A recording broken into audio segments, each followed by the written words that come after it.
नमस्कार दोस्तों एक रिपोर्ट आई है जिसमें सऊदी अरब ने अब इजराइल के साथ अपनी नाराजगी को खुलेआम जाहिर किया है। उनका कहना है कि जब तक आप फिलिस्तीन को यानी कि पैलेस्टाइन को अलग राज्य ढंग से नहीं दे देंगे पूरा का पूरा, तब तक हम आपके साथ किसी भी किस्म की बड़ी रिलेशनशिप की बात नहीं करेंगे। और ये बात कहने वाला कोई और नहीं, सऊदी क्राउन प्रिंस मोहम्मद बिन सलमान है। और इजराइल के साथ अपने संबंधों को लेकर उन्होंने बड़ी टिप्पणी की है। मुझे लगता है कि टिप्पणी अमेरिका को भी चुभेगी और इजराइल को भी चुभेगी। अमेरिका लगातार ये कोशिश कर रहा था कि इजराइल के संबंध मिडिल ईस्ट में दूसरे अरब देशों के साथ बेहतर हों, लेकिन अब मोहम्मद बिन सलमान ने फिलिस्तीन की आज़ादी की बात उठाई है। और उनका कहना है कि सऊदी अरब एक बिल्कुल आज़ाद फिलिस्तीन देश के बिना इजराइल को मान्यता नहीं देगा, उसको रिकॉग्नाइज नहीं करेगा। हम पहले फिलिस्तीन का जो राष्ट्र है उसको मान्यता देंगे, फिर इजराइल को मान्यता देंगे।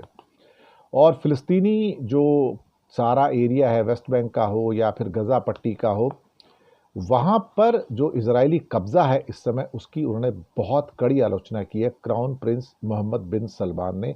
उनका कहना है कि ये बिल्कुल और बिल्कुल गलत है और जो आज़ाद फिलिस्तीन है उसकी राजधानी ईस्ट जेरूसलम होगी। इनका कहना था कि फिलिस्तीन की आज़ादी के बिना सऊदी किंगडम इजराइल के साथ संबंध स्थापित नहीं कर सकता है।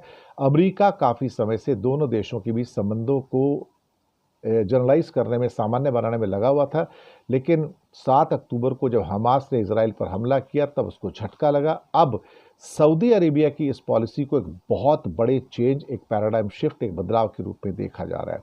इससे पहले लग रहा था कि सऊदी अरब और इजराइल एक समझौता करने जा रहे हैं और काफ़ी उसकी पृष्ठभूमि तैयार भी हो गई थी।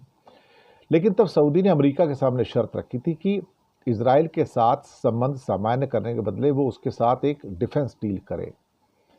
लेकिन अब मुझे लगता है कि अब ये बात पॉसिबल नहीं है, क्योंकि अब इस जंग के चलते बहुत सारी इक्वेशन वेस्ट एशिया के अंदर बिगड़ चुकी हैं। देखते क्या होता है। लेकिन सऊदी के क्राउन प्रिंस के ये जो बयानात हैं ये अपने आप में बहुत इंपॉर्टेंट हैं। और अब ये इजराइल के साथ किसी भी किस्म के जो रिकॉन्सिलिएशन है ये उसकी ओर आगे बढ़ते हुए अब नज़र तो नहीं आ रहे हैं। शुक्रिया आपका।